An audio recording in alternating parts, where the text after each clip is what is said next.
So when we look at the angular part of the wave function, we have two quantum numbers that show up just as they did in the rigid rotator problem.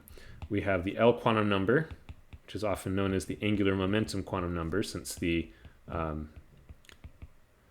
angular it directly relates to the square of the angular momentum.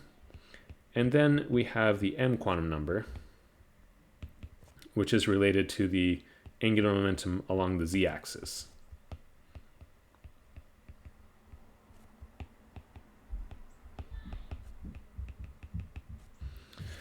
All right, and so these spherical harmonic functions, we can actually break down these functions into two separate functions as well that depend on each of our variables here. So we have the theta part and the phi part, and we just get, so this is just a capital theta here and a capital phi here. So we can call this the theta function and the phi function.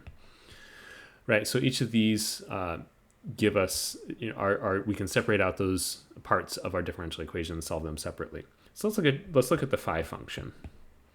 This one's actually not too difficult. So the solution to the phi function has some normalization factor here that depends on m.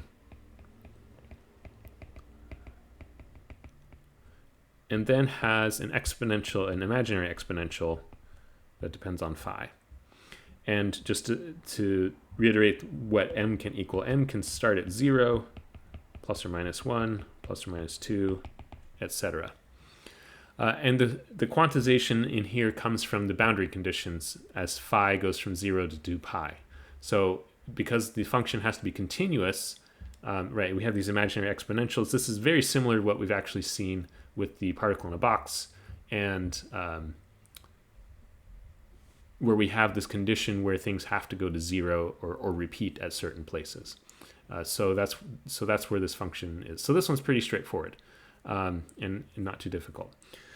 Theta is a lot more complex, but again, the work has been done for us in the past. So theta as a function of theta. The solutions are the Legendre polynomials. As my quantum mechanics teacher would say, some dead French mathematician already took care of these solutions for us. And so they have an index. These are indexed by the quantum number L. And L starts at 0 and increases by integers. And so we get the Legendre polynomials L as a function of cosine of theta. All right. So that's the case where m is equal to 0.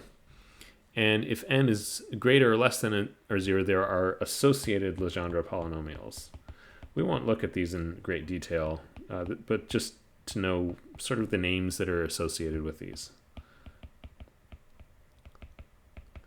So what we get overall, if we put together the spherical harmonics, what do these look like in equation form? We've looked at them graphically a little bit, but we get YLM is a function of theta and phi, and we get a normalization constant that looks like this, 2L plus 1 over 4 pi times L minus the absolute value of m factorial over L plus the absolute value of m factorial square root. Okay, so that's all, this entire thing, this is just normalization. Then we get the associated Legendre polynomial, which depends on m of cosine of theta, and then we get our imaginary exponential. All right, so this is our theta part, and this is our phi part. And these are the functions that we've looked at already that sort of have those shapes of sp, d, f orbitals that we saw. And just to reiterate some properties again, L starts at 0, the angular momentum quantum number, and increases as integers, and m, the other quantum number, goes from 0 up to